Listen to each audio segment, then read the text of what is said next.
Good morning everyone. Today I'm going to present strategic management process of the Woolworth Group.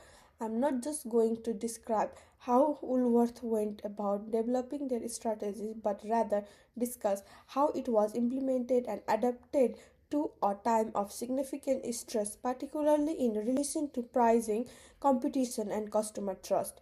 I will show that strategy is not just about planning but also about what happens in practice by using Mintzbros 5PS and the Anstrop matrix.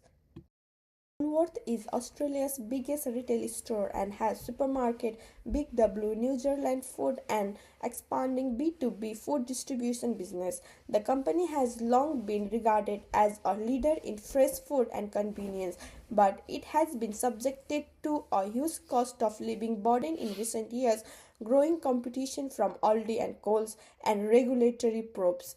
This was significant strategic shift in the company as the ACC pricing case and the appointment of Amanda Barwell as the CEO demonstrated.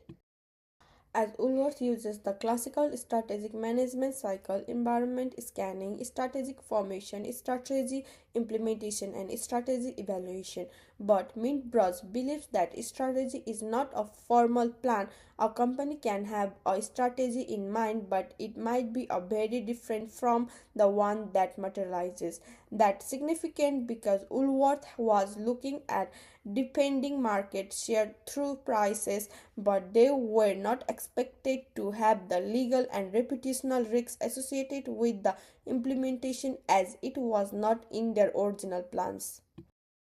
The Ansop metric shows that Woolworth is the strongest in the market penetration segment. It implemented everyday rewards and price investment campaigns to keep customers and competed with a limited number of other insurers.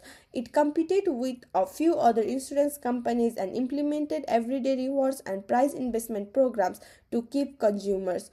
Product development was through digital tools and e-commerce, and market development was driven by B2B expansion and growth in New Zealand. Diversification via cardiology and pet stock poses a lower level of risk as it is based on the existing customer base and data from the Woolworth. What is important to note is that most of the Woolworth strategic emphasis was directed towards the protection of its market share. I believe that this is where Meatbird's model is useful. Investment in value, fresh food, and convenience were planned. The pattern is Woolworth proven ability to run several different retail outlets without any problems. The position is its leadership in Australian food retailing. The outlook is in the company's customer centric focus. Their trick was to offer price deals that could be seen and beat price conscious retailers. The fallacy is that the poly ultimately clash with the point of view. The strategy to create customer value became counterproductive towards customer trust.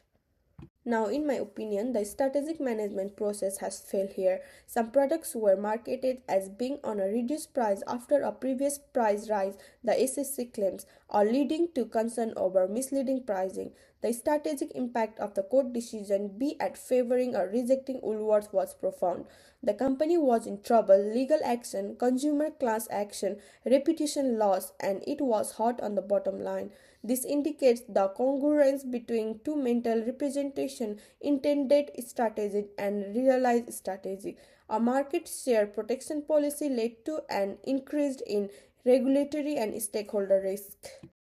Woolworth did not turn a blind eye to the issue. It enhanced investment in value and convenience, boosted sale growth, further strengthened underlying EBIT, and stated that market share has stabilized. But evaluation is not just the financial performance, it also involves the restoration of the confidence of the stakeholders. The launch of the Food and Grocery Code of Conduct demonstrate that governance and compliance are increasingly significant strategic issues throughout the food and grocery sector. The company is recovering, but the correction process continues. The biggest strength is Woolworth's diversified business model. Resilience is provided by the mix of supermarket, B2B, retail, media, and other business. The evaluation process also seems to be functioning effectively as management has adapted to a changing situation. The governance, however, is the big drawback. In other words, customer trust was an outcome of pricing, not a limiting factor in pricing strategy. That is, compliance and ethics should have been integrated as a strategic formulation phase, not after the crisis has arisen. I have four recommendations. The first is to build a lawful and ethical stance into each pricing campaign before it's deployed. Second, make a strategic decision with a measurable performance criteria and a time frame for Big W. Third, don't let the customer trust and regulatory risks go away, but include them with sales and profit as a metric that is measured and tracked throughout the year. Lastly, further diversifying B2B, retail media, and paid care streams to reduce reliance on the supermarket perception. Such recommendation bolster strategic control and implementation. Finally, moving on to the conclusion, Woolworth example shows a good strategy is not enough as they were able to have one and fail at the implementation. Meatbrush model indicates that the company's intended strategy and actual strategy have become misaligned due to the pricing tactics which have caused a loss of customer trust.